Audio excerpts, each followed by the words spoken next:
Today, if you shoot a video, you just take out the SD card from your camera, plug it into your computer, and you can start watching it. Back in the old days, you actually had to take out the film strip from your camera, develop it, and put it on this thing right here, which would then project the film to watch it. You know, talking about this makes me feel very old, even though that this was before my time. Anyways, now comes the fun part. The following lessons will separate you from a beginner, because knowing your camera inside out is a good basis. But if you don't know how to use it properly, you're still doing things wrong. So let's start with framing. This is the way that you point your camera at your subjects. You have probably heard about a composition already. This is the way that you position different elements in a shot. Like, we have this rock right here and some trees in the back. By moving around and the way that I point my camera at these things, I can position them differently in my camera frame. A filmmaker knows what a good framing or composition is. In other words, they know where to place those trees and the rocks to make the shot interesting and enjoyable to look at. Now, there are different kinds of framing techniques, but almost everything comes down to the basic rule of thirds. You divide your shot into three parts, both horizontally and vertically, thus the name rule of thirds. You might be familiar with this grid, as you can call it up as an overlay on almost every camera device, including your phone.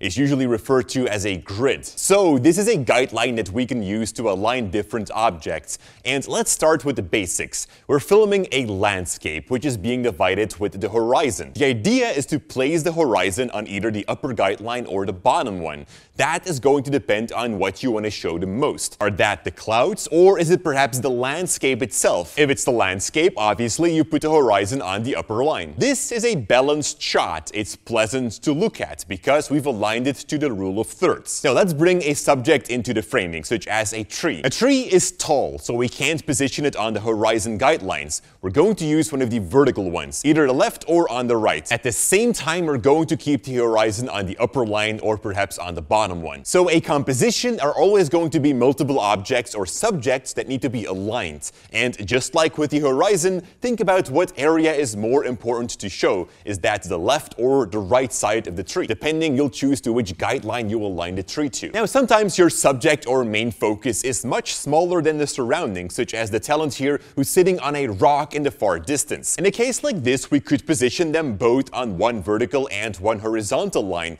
basically choosing one of the crosses. Now, if some areas really don't make any sense, you could opt for a center composition, basically centering the subject, either perfectly in the center or still having them sit at one of the horizontal guidelines. This works too. And doing such a center composition, you pull all the attention to the subject. Filming the subject from a closer distance, we can do the same thing. Place the subject on either the left, the right, or the center. But what do we put on the horizontal line? Well, the point of interest. Where does the audience look at? For a person, that's going to be their eyes. So we place their eyes on the top horizontal line. The bottom could also work, but then you need a very good reason for that, like something is happening above the talent's head. Then as for the vertical line, well, as long as the person is looking into the camera, you could kind of choose. Oftentimes, a center composition is used. But when the talent is looking away from the camera, something happens. Suddenly, a viewing direction occurs. The talent either looks to the left or to the right.